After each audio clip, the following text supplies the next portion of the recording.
Magandang umaga mula sa Pag-asa Weather Forecasting Center. Ito ng ating update sa binabantayan nating Bagyong Tino na nasa loob ng ating Philippine Area of Responsibility.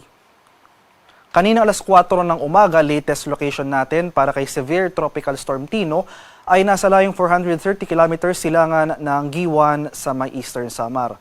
Lumakas pa ito at may taglay na lakas ng hangin malapit sa gitna na umaabot ng 110 km per hour, pagbugso na umaabot ng 135 km per hour. Patuloy yung paggalaw nito, generally west-southwestward sa bilis na 30 km per hour. And for today, makikita natin sa ating latest satellite images na as early as now ay umaabot na yung mga kaulapan na associated dito sa rain bands ni Bagyong Tino. So later in the day, asahan natin yung magiging masungit yung ating panahon sa eastern sections ng Visayas at sa Mindanao, as well as some portions of Bicol region. Samantala dito naman sa Northern Luzon, dahil sa epekto ng amihan at ng shoreline, makakaranas rin tayo ng mga kaulapan at pag-ulan.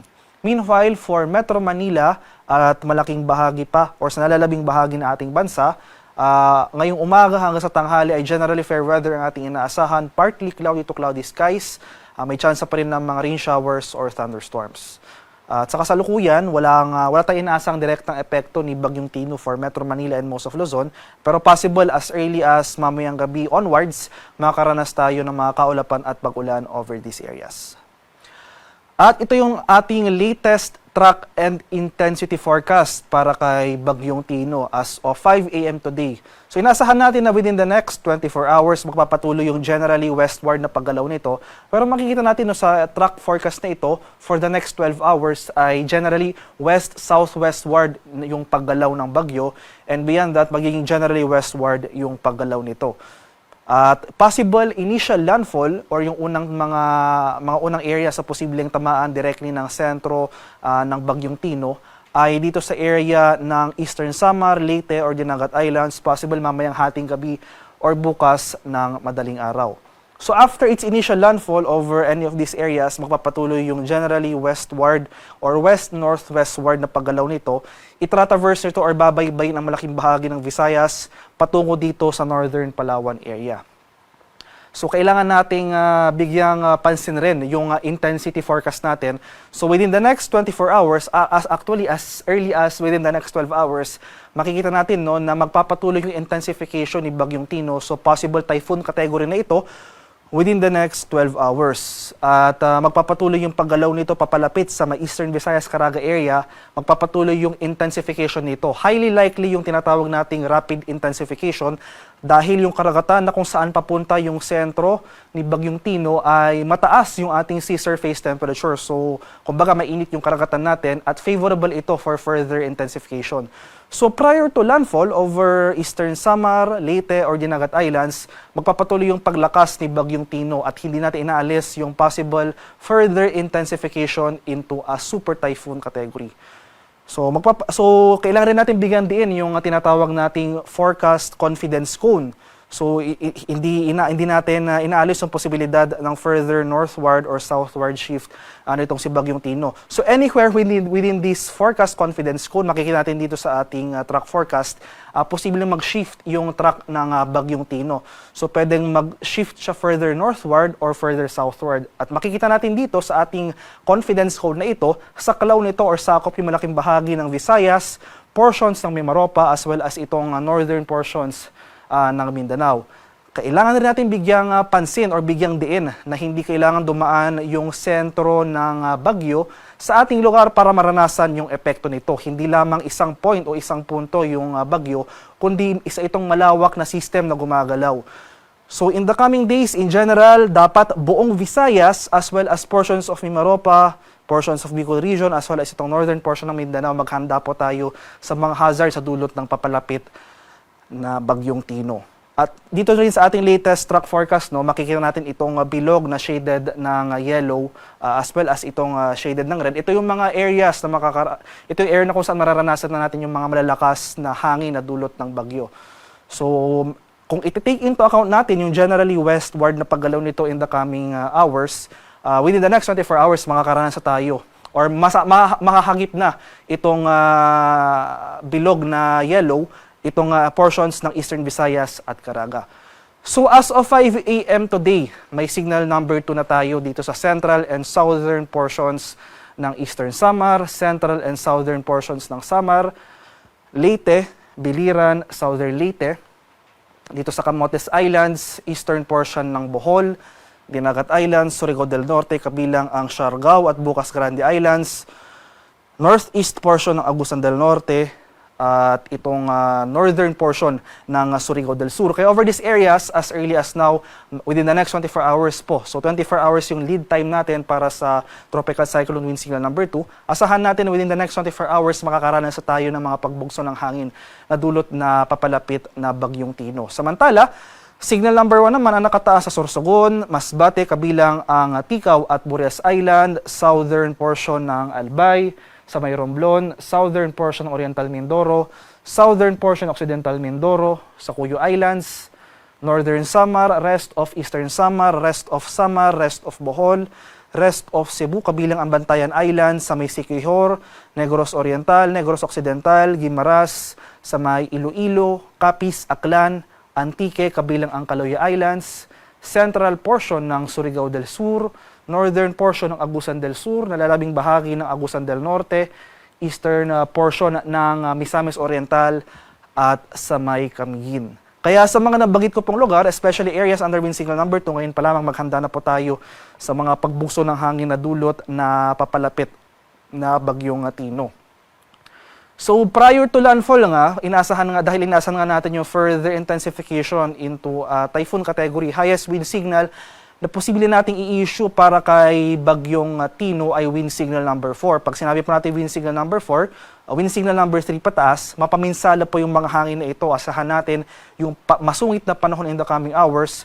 So in the succeeding bulletins, ay posible mag-issue na po tayo ng wind signal number 4 pag malapit na yung bagyo sa ating lugar. So kung posible natin maranasan yung mapaminsalang hangin na dulot ni Bagyong Tino within the next 12 hours. So ayun nga po, hindi rin natin inaalis yung possible intensification into a super typhoon category. So itong mga lugar naman na ito, magtataka kung posible po tayong magtaka kung bakit walang wind signal sa aming lugar pero malakas yung bugso ng hangin. Dahil sa epekto na ng northeast monsoon o yung hanging amihan na posible magkaroon ng surge sa mga susunod na araw.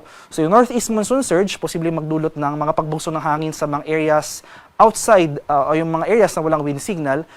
So for today, asahan natin yung mga pagbugso ng hangin na ito for Cagayan Valley, Cordillera, Ilocos Norte, Aurora, Bulacan, Nueva Ecija, Bataan, dito sa Metro Manila, Calabarzon, Mimaropa at Bicol Region.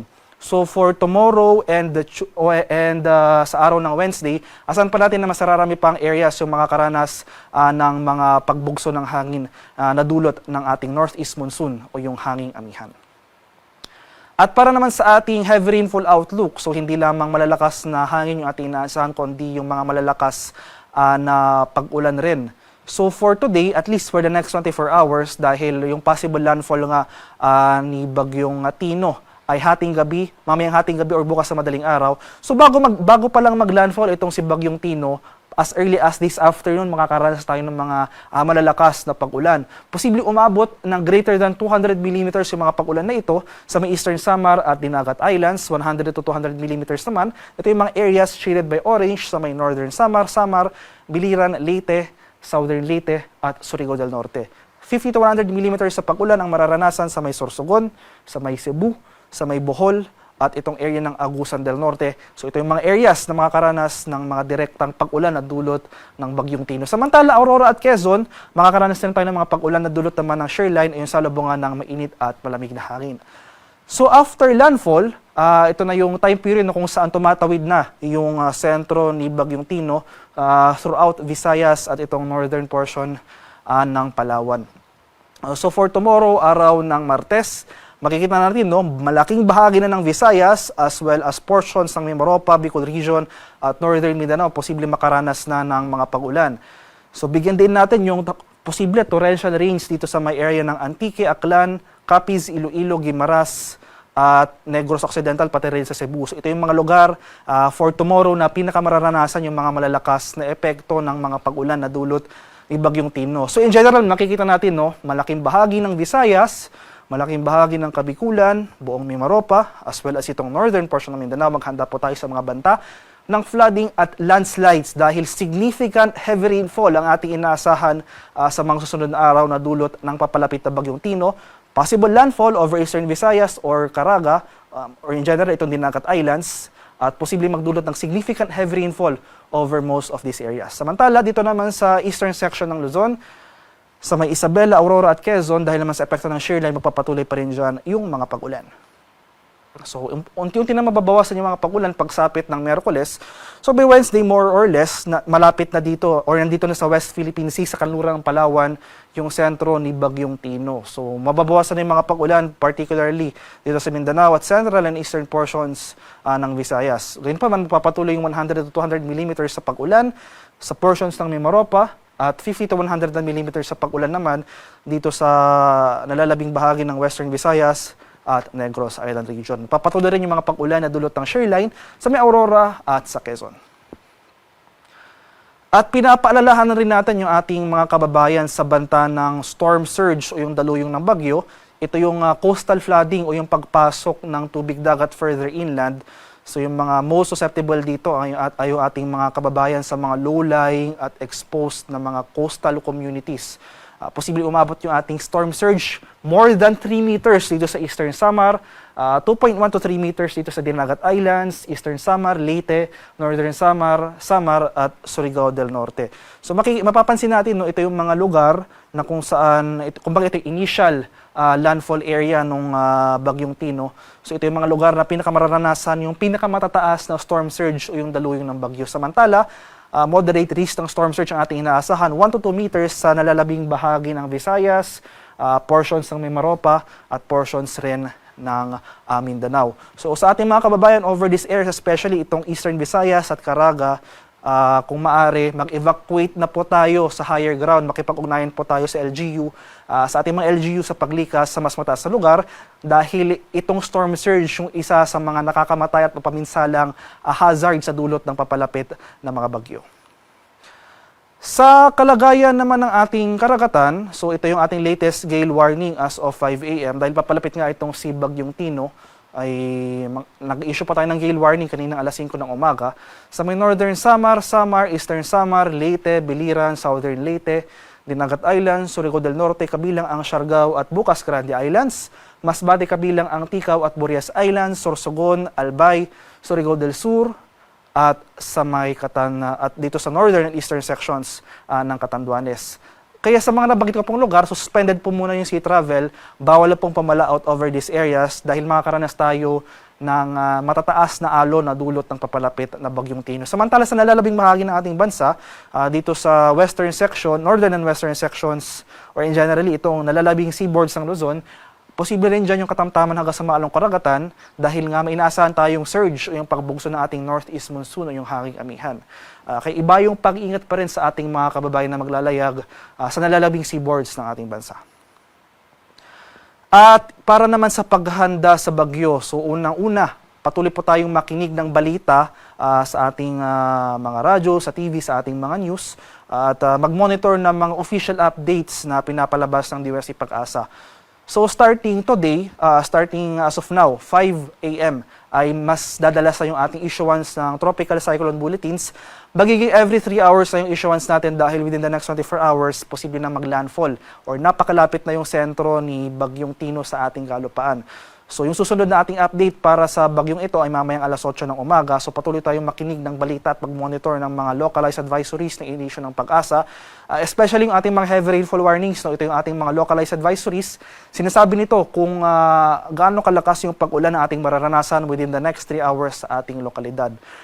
Pangalawa, magkaroon tayo ng plano para sa community at family level. So makipag-ugnayan tayo sa ating mga lokal na pamahalaan na kung ano ba yung dapat gawin kung ganito na yung ating sitwasyon sa labas ng ating mga tahanan.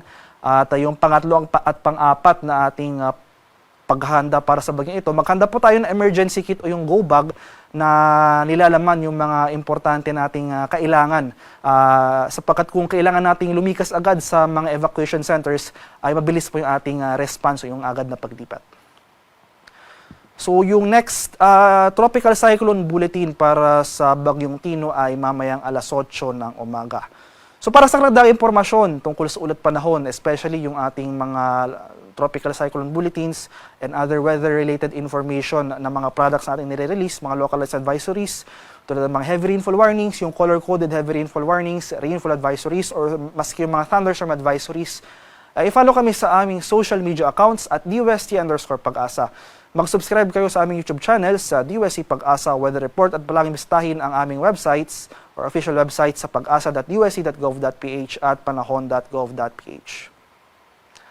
At yan lamang po ang latest mula dito sa Pag-asa Weather Forecasting Center. Magandang umaga sa ating lahat. Ako po si Dan Villamilo Gulat.